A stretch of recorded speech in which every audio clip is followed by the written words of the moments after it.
Hello and welcome to Season 3 of the Agricology podcast. I am Agricology's guest host, Wallace Currie, and over the course of the 5 upcoming episodes, we'll be bringing you guests from across the farming sector to explore the diverse and exciting topic of agroforestry. Put simply, agroforestry is the practice of integrating trees and hedges into your farming system. This might include using trees to reduce flood risk, planting hedges to shelter livestock and provide food, or growing timber for fence construction.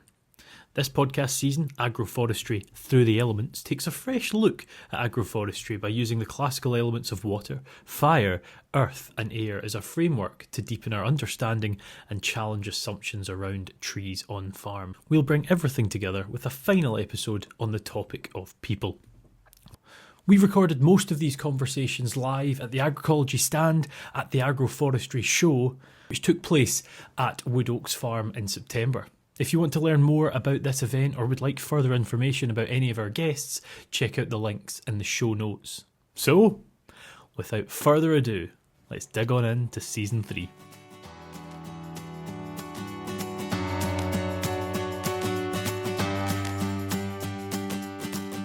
Welcome to episode 1 of the Agroforestry Through the Elements. We're kicking off this brand new season by focusing on the element of water, exploring how trees impact flood risk, rainfall, soil moisture and much more.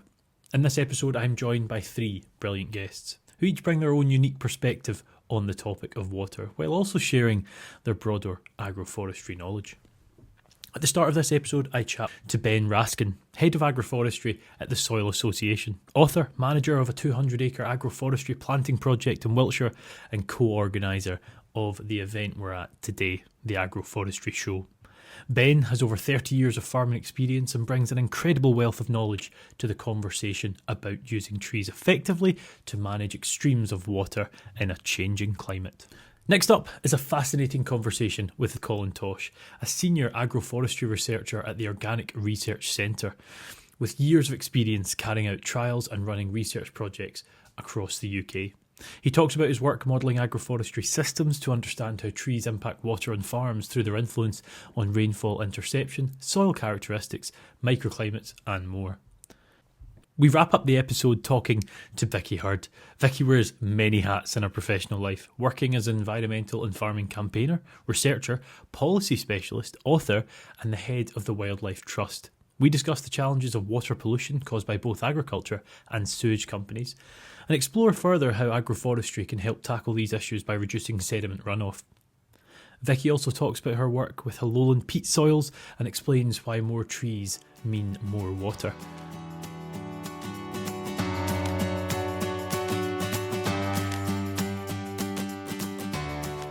Well, Ben, for those that don't know you, just gives me a bit of background as to who Ben Raskin is.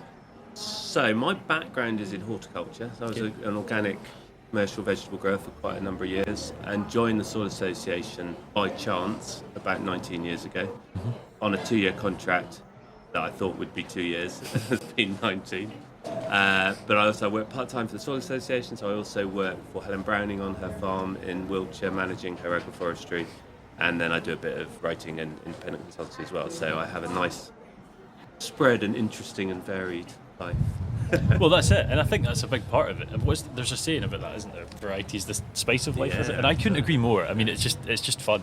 I get bored very easily, is my problem. Same. Yeah, same. And I think if you're doing working for Helen there, first few hours of the day, and then you're writing your book and then you're whatever, that keeps you on your toes. Yeah, much better, I agree. So I quite like that journey. You're now quite focused on agroforestry, starting with a horticultural background. When were you first sort of opened up to the concept of agroforestry? It was around 15 years ago, and I can't quite remember how I started being interested in it. I suspect, certainly Martin Wolf at Wakelands was a big inspiration. I suspect I heard him at a conference or something like that, but I don't have a memory of a eureka moment. I just remember becoming increasingly interested in it. And initially I rented a couple of acres near Bristol and planted up a small-scale horticultural agroforestry system. And the landlord went bust. Oh, and I had to move all the trees, and it was very traumatic. And it coincided with the birth of my second son, and And so actually it wasn't the most important thing, and so that all went by the wayside. But I did learn an awful lot, and I have some useful lessons about growing on rented land. You don't, or Well, not necessarily, don't. But I was seduced by amazing soil, and slightly buried my head in the sand about the slightly problematic ownership and structure. So no, anyway, I'm now lucky enough to be able to work with Helen and sort of do it as an employee with her. So that's great. But yeah, so I guess as a grower, I'd always had some trees in the system. I'd always loved fruit, and I'd had fruit trees in systems, but I'd only seen them really as another crop. I hadn't really thought about all the other benefits that those trees were bringing to the system. And as you start to look into that, we're talking about water, obviously that's one part of it, but how they benefit in that whole range of ways, actually it is more than just the fruit or more than just the timber. Well, that we will get onto water in a second. I just wanted to ask one thing. What sort of, because you could look at horticulture and arboriculture, agroforestry, whatever you want to say, from a distance and think, well, the principles must be similar. But I'm going to guess there's also quite a lot of variation. So what transferable skills from horticulture have been brought into agroforestry? So the planting things and nurturing them and establishing them is obviously quite similar. Whether you're planting a tree or you're planting a courgette plant, or you're digging a hole, you're looking after the soil. So a lot of the soil management stuff is similar, but the permanence of it is very different. So as a horticulturalist, most of what you're growing is annual still. I mean, we probably need to change that, but let's certainly when I was doing it, most of my crops were, with a few exceptions, most of them were annual. So you get quite used to that annual and seasonal cycle of you're preparing ground, you're sowing, you're propagating, you're planting. If it doesn't work, you do something else. You grow a different variety or a different crop. Potatoes are a disaster, let's go something else. So you can learn quite quickly. You can be relatively agile in terms of your business. Trees are much slower and much more permanent, and so although that initial thing might be, but also as you get into it, the differences and the other benefits of trees. If I'm planting an onion, I'm really only thinking about the onion crop at the end. I might have a bit of thought about rotations, about whether what I'm doing each year, but I'm not really thinking that the onions are bringing anything to the party other than an onion crop. Whereas the trees, you then go, well, actually they're then having an impact on all of this other stuff in my system. So it's a lot more complex. So this episode here, Ben, we're focusing on water, sort of one of the elements, if you will. And where do trees come into, I guess, managing water on a farming system? So what, and I have to slightly predicate, because I'm not a vegetable grower anymore, and Helen's farm is a silver pastoral farm. So I think it does vary a little bit, but broadly speaking, for me, it's about two things. It's about the long-term ability of soils to hold water and to infiltrate water, but there's also then short-term impact, and again, particularly in horticultural crops, reducing wind speed, for instance, can have a massive impact on your irrigation needs. So a lot of what water you need is around evapotranspiration. So even on today we've got it's a lovely sunny day. It's not that hot actually, but the wind is going to be drying out those leaves and massively increasing your irrigation needs. So there's some of those short-term effects, but or you get a sudden thunderstorm, and if with trees in, you've got deeper roots, good channels, permanent channels, infiltration's better, so you're less likely to get soil runoff, you're less likely to get surface flooding. So some of those are quite long-term and structural, and some are sort of shorter term. But it's about managing those extremes of water. So when the water comes, can you deal with it all? But equally, if it doesn't come, like it didn't for 6 months, we had this a lot of this year. How do you cope with that? And so animals and crops really benefit from shade. And so if it is really hot and really dry, if you're in the cool of a tree, you're going to cope better, you're going to survive better, you're going to need less water. So with that, it's quite interesting. It makes sense what you're saying. Trees can assist in flooding, they can assist in droughting, assist with drought, sorry. how's that actually implemented? How are you, with a strategy, putting trees down to work towards those things? And almost every question I get asked about agroforestry, I start with it depends. And I think that's really important. Yeah, absolutely. Because every system is different, and I can't tell you how many times I've heard that in talks today. Every system is different, every farm's different, but it's really true with agroforestry. There is no template. I would if someone comes to you with an agroforestry design for your farm, ignore them, because unless they've been there and got you to, it's so with livestock, for instance, you're thinking, okay, so when are the troublesome bits? Is there a bit of wet ground where they're going to trample it in the winter, and that's going to cause me problems with fluke or with compaction? Mm-hmm. So how can you, it might be excluding animals for a while you establish a willow plantation, for instance. But if it's crops, you might go, okay, well, where's the wind coming from? So I need to slow the wind down from that direction. Or if you're on a slope, you might be thinking about water runoff and slowing that down, potentially with contour planting, which again hasn't been used very much in this country to date, and often is associated more with very dry soils and capturing water, whereas typically in this country we've had the opposite problem historically of not worrying about not enough water, but increasingly that's becoming a problem.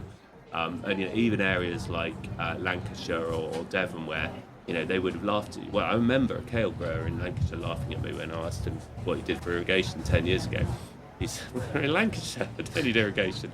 And then I spoke to him 3 years ago, so I had to put in some irrigation. Really? In 7 years? Yeah, so it's interesting how things are changing. But as with everything in agroforestry, it's about assessing your objectives for what you want those trees to do. So, is your problem that you've got too much water, which obviously in some soils and some fields you will have? Is it that you don't have enough? Is it that you want to capture more? And maybe that's swales, maybe it's creating wetlands. So there's various things that those trees might do. So it will depend on your crop or your livestock, your system, and your objective. Yes. And with your sort of history of being a grower hat on, coming into this world, Ben, we speak about these things often when we talk about be that agroforestry or whatever. It doesn't even have to be production related, anything. We sort of say that's what we should do, be that put in trees, be that whatever. But from a perspective of not just considering those trees are on this part of my ground, as that producer, as that farmer, as that whoever's doing this, what are the tips to making sure that those trees aren't just there, but they're also thriving? What are you doing to work with them?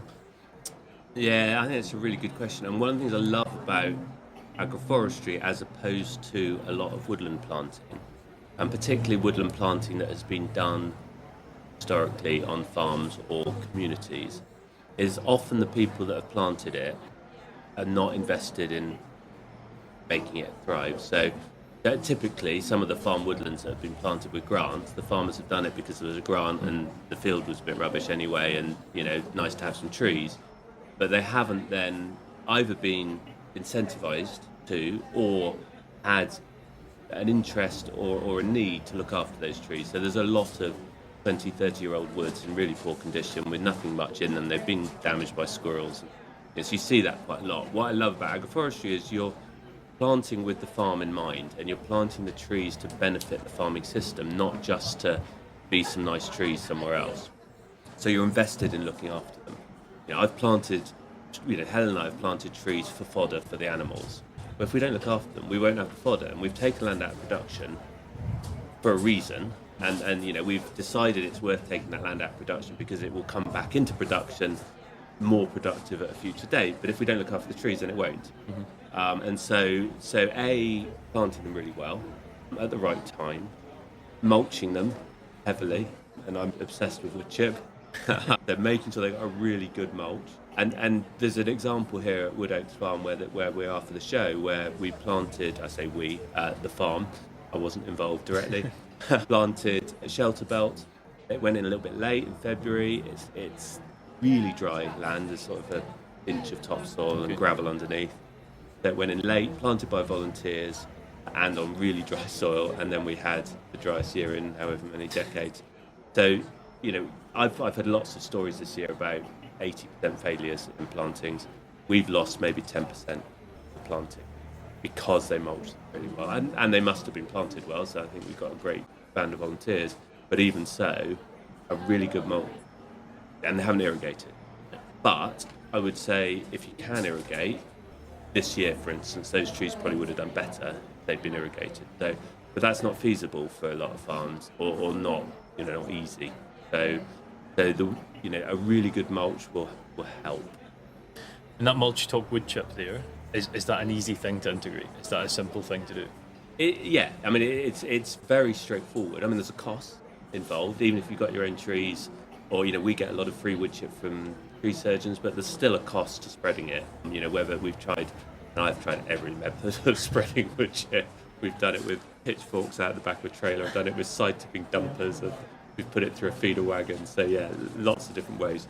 All of them work to a greater or lesser degree. But yeah, there's a cost to spreading wood chip, but there's also plenty of evidence, not only that you get better survival rates, but that actually you get quicker establishment and earlier productivity, where you've got, and so part of it is around weed control, part of it's around moisture retention, particularly on dry years, and part of it is about soil health. So the weed control you can get by spraying Roundup. The water retention and weed control you can get with plastic mulch, but only an organic mulch is going to deliver that soil health benefit. So, and with a sort of, I guess, focus again on water, you're considering. We spoke there about how you sort of take a tree that's existing to thriving. From a water perspective, across all the pillars that you've mentioned, is a quote unquote healthy tree doing more for water than an unhealthy tree, or are they relatively similar? That's a good question. Yes, I would say, but then the two are interlinked, aren't they? So if you've got enough water, the tree's going to do. Of course, yeah, true. So, and it's a little bit like some of these things where some of the sites where you need trees most are the ones where it's hardest to establish trees. It's that kind of conversation sometimes. And so another interesting bit. So Andy Dibbin, who I co-wrote the Silver Horticulture book with, he's saying this year he's got he's got his horticultural rotation, and he's got fruit trees that are in the fertility building phase of it, and fruit trees that are in the cropping bit of it this year. So the ones that are in the cropping bit have been irrigated because they're all part of his system, so they're getting irrigated at the same time as the crops. But he hasn't been irrigating his fertility building leg, so they haven't been. And his yield from the fruit trees in the irrigated bit is massively bigger than the other one. So, which is not, I mean, it's obvious in one sense, but again, it's interesting. So my system at Helen's, it's quite low input. We don't irrigate. We're not expecting maximum yields. It's the sort of low input, low output. The trees, when they produce, we harvest them. But we're not doing a lot of pruning. We're not doing a lot of irrigating them. We're aiming for something that's quite robust. Whereas Andy's is a more managed system. He's got, he's got a consistent requirement for cropping, whereas we can cope with a bit of bienniality. So yes, managing, but those trees, as well as cropping more, will also be delivering more flower for pollinators, probably more root growth for soil health. They probably more fungi growth on this. So yes, so all of that stuff helps. And if anyone's listening and wants to hear Andy is on episode 5 of this series, talking about, I don't want to ruin it. Andy's on the series. And he's an amazing communicator, so brilliant. Definitely listen. Ben, sort of drawing the episode on water to a close. If someone's listening, maybe they have an arable or a livestock system, for example, that either does or doesn't have agroforestry involved, what would your advice be with a focus on trees and trying to better water management for them if they wanted to start onto this journey as utilising trees for that? So I think the first thing is to understand what the problem is. Yeah. Because it's not always obvious what the problem is, and to understand how water moves around. So the problem might be, for instance, if you're arable cropping near a river, the problem might be that you're getting some leaching into that river. So that might be quite obvious that you then want to put a shelter belt possibly along the riverside.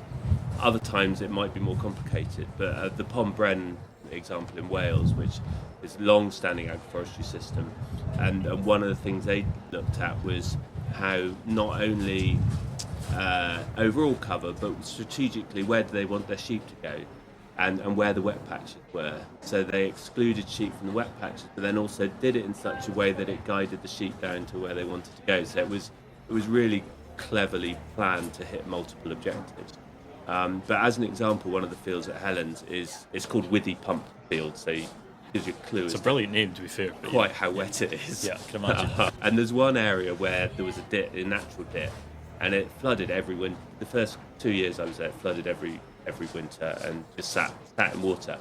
And then we planted the trees, and even after 2 years, the trees were still only 4 feet high. It hasn't flooded since, and we've had really wet winters, but it hasn't flooded. So even when the trees are really quite small, we've started affecting the water movement within the field, and we're next to a chalk stream, so I'm guessing that it's just created some channels enough that it's drawing off water into the stream through the infiltration. I don't know, I don't understand it, but we've had really quite an immediate impact, which surprised us. But that's quite a stark change. That's noticeable, even if you don't know the exact reason, for sure. But and it's still a wet field. You're still sort of squelching through it in the winter, but it's not sitting water in that bit that it was.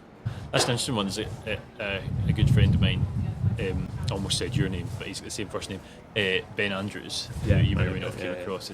And some of the flooding he talks about in the winter time is just... I thought he'd said the wrong word when he said 5 feet. I was like, I assume you mean inches. Yeah, I don't think, to be honest, I don't think trees are going to necessarily help you. I get that. I get that. But what it might do is it might build resilience in the soil to allow the health to come back quicker. That was more what I was going to try and aim at. Yeah, I wasn't going to say... Stole your thunder, no, not at all. I wasn't going to say the trees were going to go 5 foot and disappear. No, but, yeah, absolutely. Yeah. That was sort of the route I was going to go down. Because I remember going to see Tolly, Ian Tolhurst, who again I'm sure you know. Yep. After... He's next to the Thames and he gets flooded fairly frequently. I remember going to see him just after the flood had receded, and we looked at 2 patches, one of which was a short-term green manure and one was a long-term green manure. And the water had receded literally a week before. We dug up the short-term green manure and it was thick and claggy, and what you might imagine flooded soil would look like, and there was one fat worm, and that was all we found in it. Literally next door we dug up this long-term green manure and you wouldn't have known it had been flooded. There was worms of all ages, it was friable, because somehow it had survived 2 months underwater and very quickly come back. And those undisturbed areas under trees, because effectively that's what you're doing, as soon as you plant trees you're not cultivating them. My guess is there'll be much more like that, and they'll be able to bounce back. They'll have that resilience with it as well. Yeah, that's interesting. That's one of those ones I'm going to go and look up. I've written down 7 or 8 things from the episode so far. I'm like, I have to look at this more. Thank you for your time. Appreciate it. Thank you so much for having me on.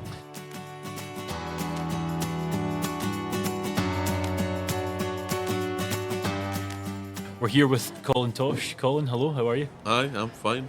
Good to see you. You said you got a bit wet when you were coming in here. Yeah, I came over from Henley and there was a sort of a flash flood as I was travelling from Henley, so I got caught in that, but I'm dried out now, yeah, thanks. Well, it's somewhat topical, I guess, with the chat today. Well, so. yeah, I was thinking that. It maybe works quite well. But just quickly, Colin, just for those that don't know you, could give a bit of background as to who you are? Okay, I'm Senior Agroforestry Researcher at the Organic Research Centre.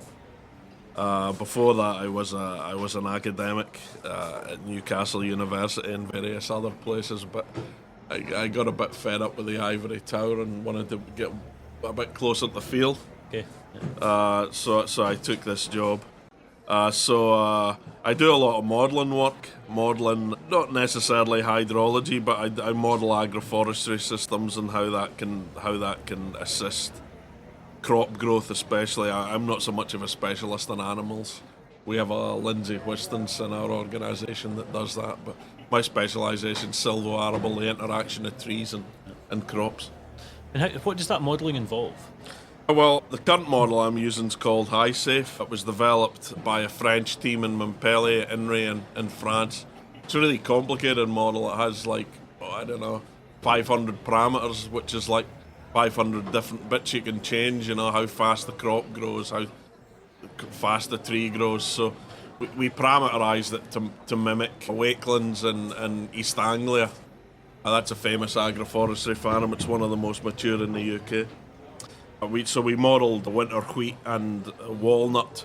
So they have these rows of walnut trees and they grow winter wheat in between it. And we modelled that under 2 climate change scenarios, RCP 4.5 and 8.5. 4.5 is the like if governments sort of meet their commitments, so there'll be a bit of global warming. 8.5 is if we keep burning coal. Yeah. So we modelled under both of those, and the results were actually quite surprising. I guess most people would imagine that in summer the worst effects of temperature would be midsummer when it's really boiling there. But we found that the way that agroforestry actually protects the crop is much earlier in the season. It's May, June, just after the walnut leaves come out. And that's because that's when they start flowering in grain filling wheat.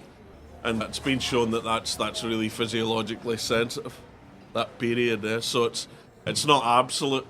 In this case, it's not absolute climatic characteristics. It's all to do with the physiological sensitivity of certain periods of the wheat, yeah. And it doesn't necessarily have to be the hottest period either. So we found that it's this period, May to June, just when they start grain filling and the walnut leaves come out, seem to provide a bit of shade. They probably help with during extreme events with a bit of drought, reducing temperature a bit, reducing wind speed a bit like that to reduce transpiration. So the shading that the walnut leaves provide early in the season just lower stress during this physiologically sensitive flowering and grain filling period. Which makes sense. I think it's easy to jump to that peak summertime, isn't it? Because it's an extreme. And becoming more and more, actually. I mean, I'm from Scotland myself, and even we're seeing pretty intense heats up that time of year now. But we've only got a brief period of time with you, Colin. So one thing I wanted to ask was, we sort of just talked about that. You know, it's been a pretty dry season down this way. This year we're seeing floods in Wales quite often. We're seeing pretty notable extreme weather events that the UK has been quite famous for being not really seeing often, much more temperate. What role can forestry on farms playing sort of protecting arable crops from droughts and on the opposite, floods? Well, I mean, one really fundamental thing that trees do is improve something called hydraulic conductivity. So essentially the soil in and around trees makes it spongy. Yeah? So if you imagine the analogy of like holding a sponge, a car sponge that you wash your car with. Imagine if you pour a cup of water into that, yeah? Suddenly it'll disappear and there'll be nothing there, and then gradually it'll pour out the bottom slowly, yeah? So it sort of, the water goes into this soil and it does pass through it, but it passes through it slowly and it passes at the bottom, yeah? So now if you remove your hand and just pour that cup of water onto your hand, it just splashes everywhere, yeah? So basically when it comes to flooding, the soil around trees, it absorbs water readily and it allows it to pass through it slowly. Yeah? And the alternative is that the water just basically gets pushed to the top. And that's when that's when you get gullies and stuff like that. Yeah? So it's through, a lot of the secret is through improving soil characteristics, trees. But you also get like just basic interception. You know, if you get caught in the rain, if you stand under a tree, you're okay for about 5 minutes, aren't you? You don't get wet, and that's all that rain's on the canopy, yeah? And a lot of it will just evaporate away, yeah? So the actual amount of rain that reaches the ground isn't as much, and the energy of the droplets as it hits the soil as well is much lower. Did not consider that. Does that have much of an impact, or is that very much a secondary mention? Well, I think it can churn up the soil a bit, okay. And make make the erosion a bit worse. And also, like trees, you know, the sort of roughness of the surface. Like you might have a pure ploughed and harrowed field, which is very flat, which is nice for water. If you have a few trees in it there, it contours it a bit, yeah, and just slows the water down a bit. So there's a bunch of mechanisms really that do it. And on the dry side of things, are they assisting? I'm basing this as someone that knows very little about trees on root structure here, but are they assisting in that retention of water for longer than I it think can so, before? Yeah. Because it's spongy, yeah. It has a lot of carbon in it, and soil that has a lot of organic matter in it holds water for longer. So, you know, your wheat crop might still have a bit of water after a week of drought, whereas if you're in sandy soil with nothing in it, you know, then it's in trouble. Yeah. But the shade and trees also reduce transpiration. They reduce wind, and that's people sometimes forget that wind is just as bad for like drying out crops as heat is, because it increases transpiration from the crop, So if you can reduce wind a little bit between tree alleys, then it can help with drought as well. Yeah, sure. There's. I had an idea what you were going to say, and every time I've asked you a question, there's been a new thing. We're seeing major changes. I mean, when I was younger, we started talking about global warming, and we sort of spoke about the impact of what it was and how big a deal it was. And now it's just reality, and we're seeing that big change. How's it impacting rainfall in particular? Well, there's more. There's predicted. Well, there is, and predicted to be more rainfall in winter, and it's also more of this flash flood type rain that's predicted. So whereas rains in the UK is, like you said before, it's often been fairly steady.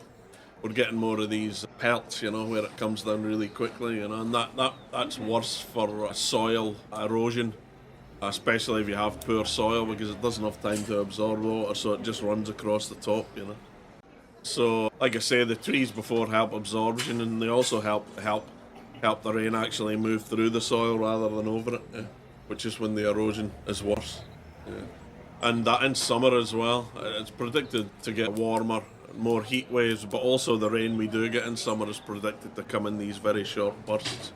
So you have this potential for flooding and sort of drought, concurrently, and so it's more erratic and more variable and more extreme, When we're sort of looking at, my background, Colin, for a little background is agriculture, much more than sort of agroforestry side, and we've seen this transition of payments, which is always a big sort of driver, from production into sort of moving towards carbon, and it seems like the transition is going to move forward into biodiversity and ecosystem sort of rich, if you will. Is there a symbiosis between trees as part of a larger ecosystem and an agricultural sort of sphere? How do they work together? Well, I mean, trees attract a lot of biodiversity. I can't remember how many. There was a famous study done many years ago, in a different age, 1984 or something, that showed 500 species of insects in one big oak tree. So they attract insects themselves, and they also, like hedgerows, they also join patches of woodland. So the highest quality habitat in agricultural land are really these patches of woodland, That's what we really need to preserve. So just like hedgerows, rows of trees within the field can also connect these patches of woodlands, allow animals to migrate between them. And we're actually doing a study at the ORC looking at how hedgerow and integrity can boost community composition of insects and woodland patches. But agroforestry is similar, trees running in lines, or even just irregularly. It's like a corridor that animals can move between these woodland patches. Yeah, amazing for that, absolutely. We've got a really strong red squirrel population back home, the island I'm from. There's no greys, there's only reds, which are quite protective of for obvious reasons. And there's a lot of across road corridors and whatnot, and it's very valuable. You talk about sort of protecting and looking after these environments, woodlands, hedgerows, whatever. What are we doing to give them the best chance to continue as they are, if not better? Well, I mean, what do you mean? What incentives? What should we be doing? Okay. Well, I mean, connectivity seems to be important. So, especially in hedgerows, like they found that dormice and stuff, they won't. They're very shy creatures. Like they won't move across a gap of more than a few meters. So it seems that like having hedgerows that are continuous is very important. And having hedgerows that flower continuously is important as well. So if you're thinking about a hedgerow, have multiple species in it, and think about how long it's going to flower. Think about when the hawthorn's going to flower. Think about when this other species is going to flower, and try to make these staggered a bit so you've got flowering for pollinators all the year round. And flowers in hedgerows are also important for natural enemies if you're growing crops next to them.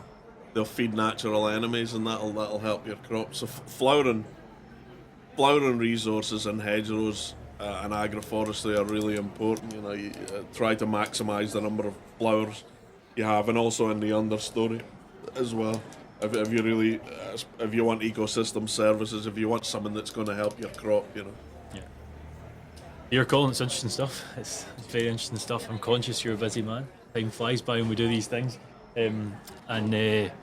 Yeah, it's been great to chat. That's been a pleasure. Thank you very much for coming on.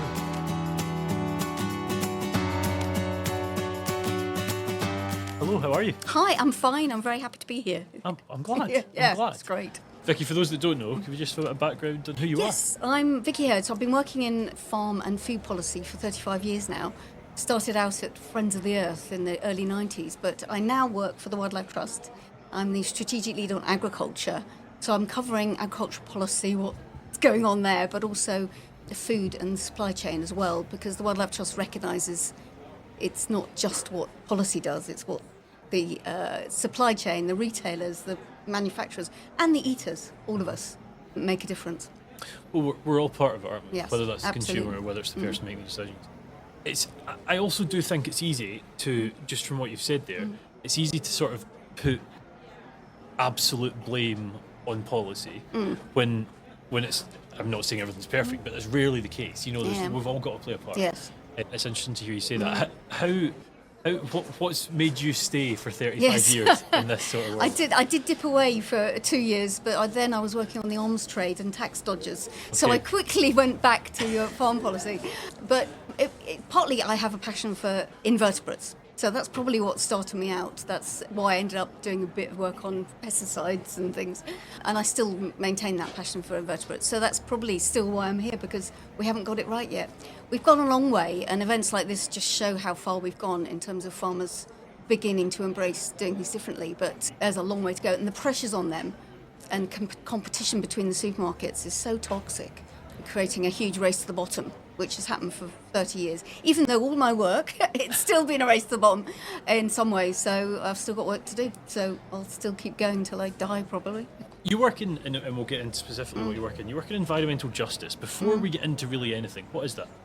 It's about recognising that everybody should be supported in the transition that we need to make. I mean, in farming, it means a just transition for farmers and farm workers, but also for eaters, and all the workers in the supply chain, which are some of the most low-paid jobs out there, in the whole supply chain, in manufacturing, food service sector, retail, some of the lowest paid jobs. So it's making sure that change that we know needs to happen is providing them with a decent living and a decent way of life that they can look after their family, look after their health.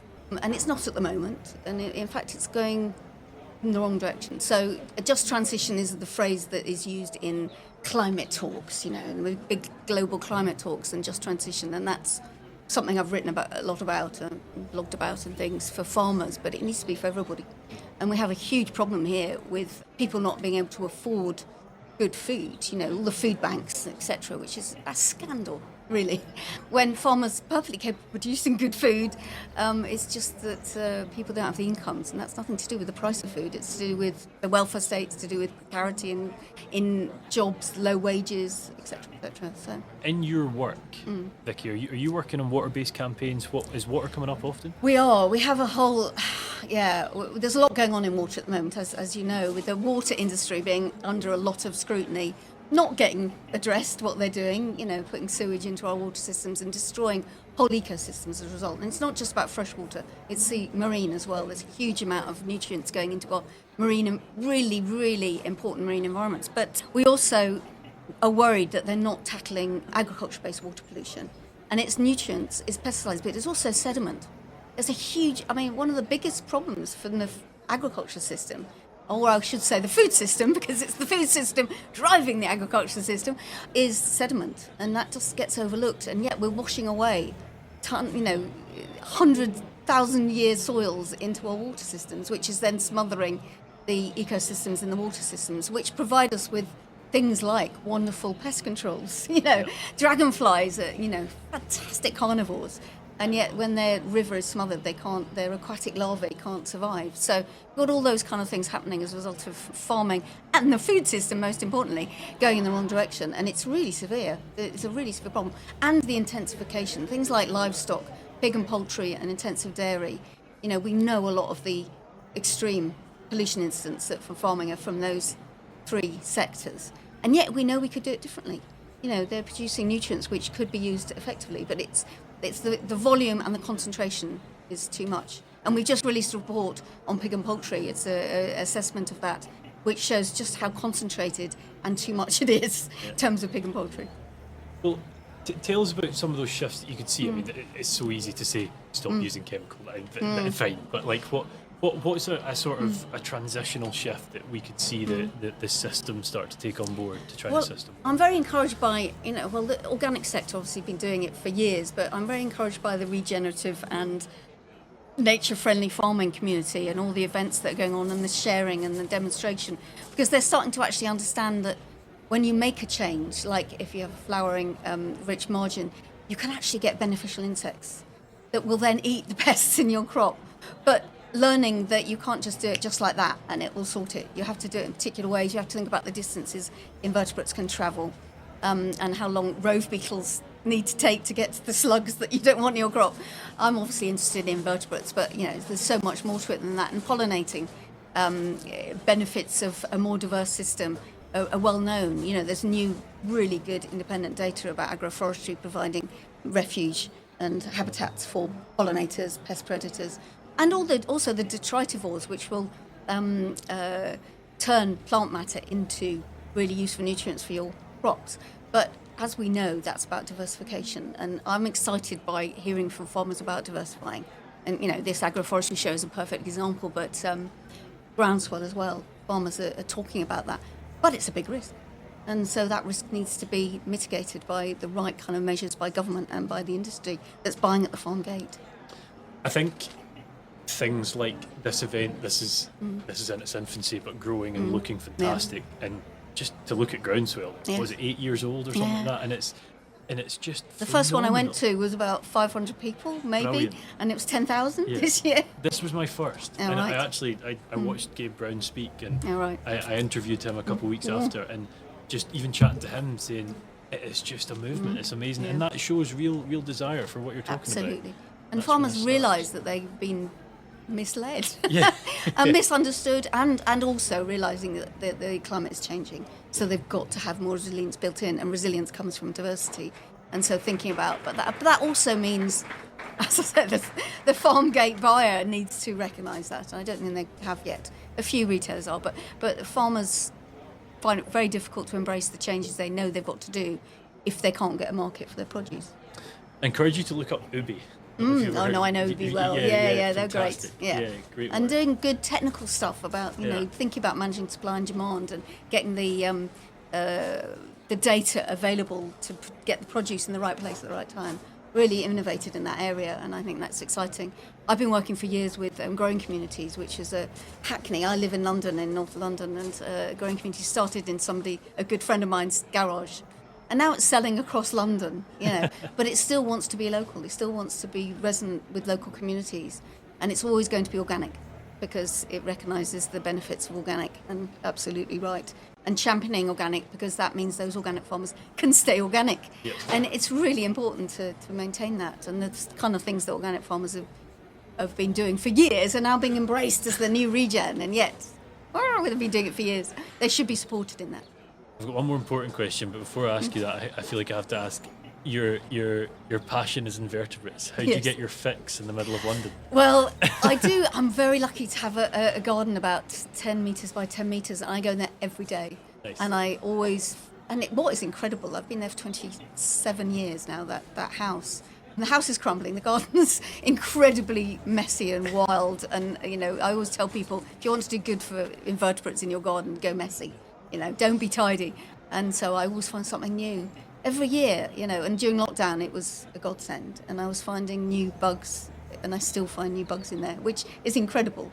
But obviously gardens are actually a really important refuge and reservoir for our rapidly diminishing invertebrates, so I encourage people to keep their garden You know, good for I come invertebrates. from a pretty biodiverse farm on an island in Scotland, and I'm used to that sort of buzz. Yes, You know? yes. And when you come to, you don't hear that often. No. And I must say, I was in Slovenia last month. Oh, and wow. when I say it was buzzing, Buzzing, yeah. and I mean, almost in a town.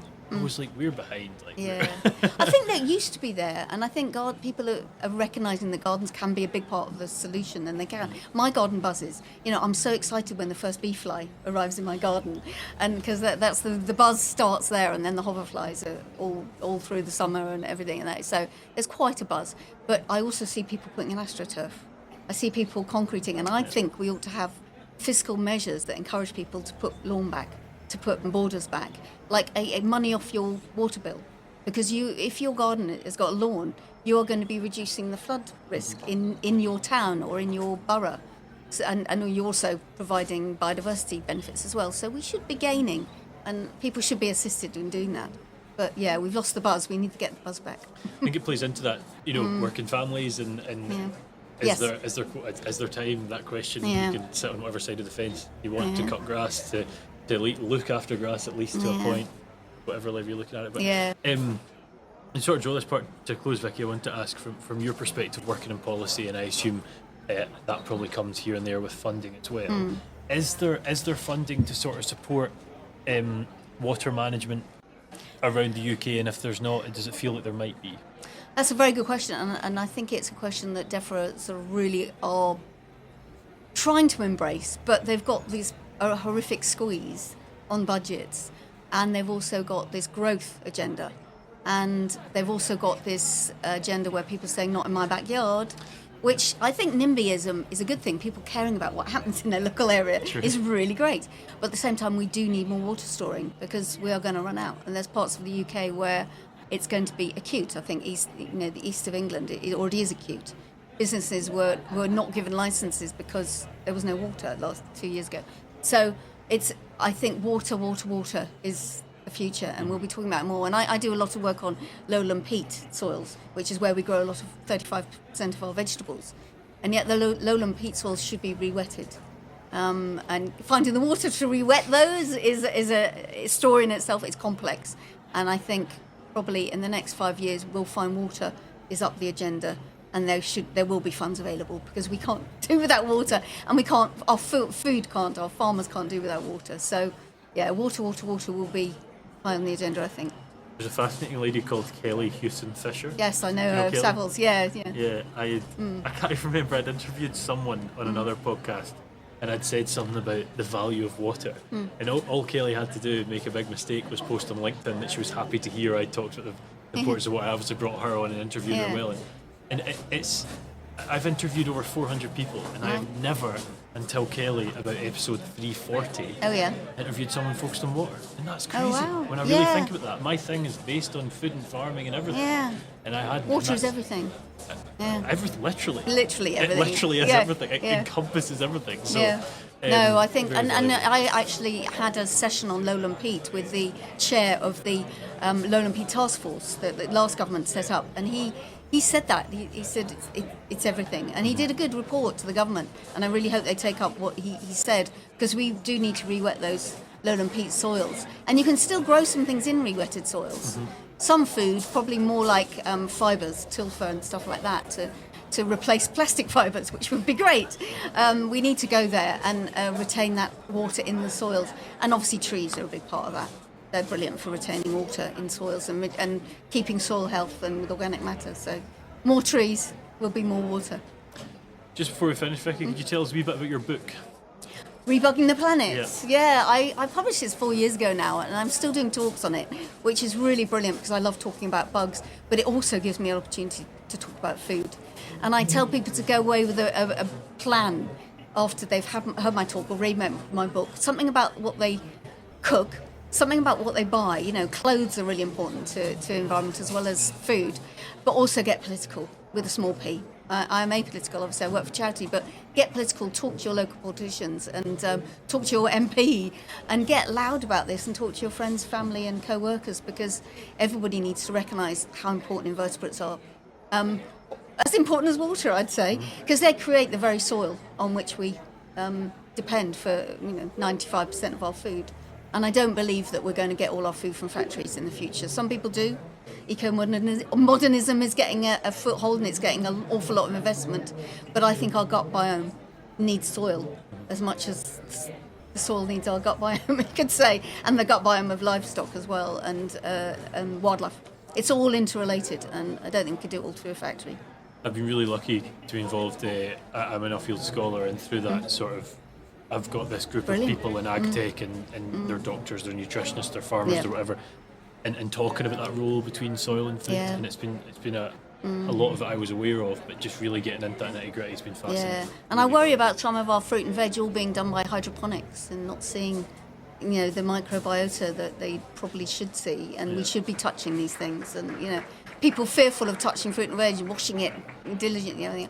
You lose a lot that way, and our gut microbiome is being developed over thousands of years. I think apart from getting notable excess soil off of veg, I've Yes, never that's washed fruit important. and veg. I honestly don't think I've ever done it, to be fair. Yeah. But Vicki, thanks so much. My It's been great pleasure. to chat. Good luck with the rest of it.